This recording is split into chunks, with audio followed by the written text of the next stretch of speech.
ধারণা করে কথা বলা নিষেধ ইসলামে। ওয়া ইন্না যান্না লা ইউগনি মিনাল হাক্কি শাইআ, আল্লাহ বলেন ধারণা কখনো সত্যের বিকল্প হতে পারে না, আপনাকে সত্যটা জেনে বলতে হবে। আমরা এরকম সমাজে অনেক করি, অনেক আপনি পাবেন। ধরেন যে আপনাকে আপনার এক বন্ধু দেখলো, রিকশা দিয়ে যাচ্ছেন, আপনার পাশে এক নারী বসা, সে অনেক কিছু খারাপ ধারণা করতে পারে। এরকম হয় না সমাজে? এমন হতে পারে যে আপনি আপনার ছোট বোনকে নিয়ে বেরিয়েছেন, হতে পারে না? কিন্তু আপনি তো একটা ধারণা করে ফেললেন অন্য কিছু।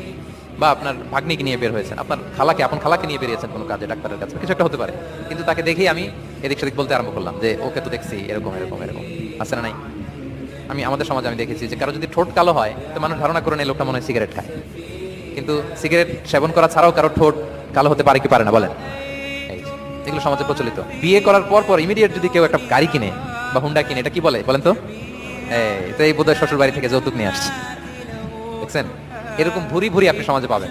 আন্দাজে ধারণার উপরে আমরা অনেক কথা বলে ফেলি, কিন্তু নিশ্চিত না হয়ে আপনি কোনো কমেন্টসে যেতে পারবেন না, এটা একেবারে নিষেধ।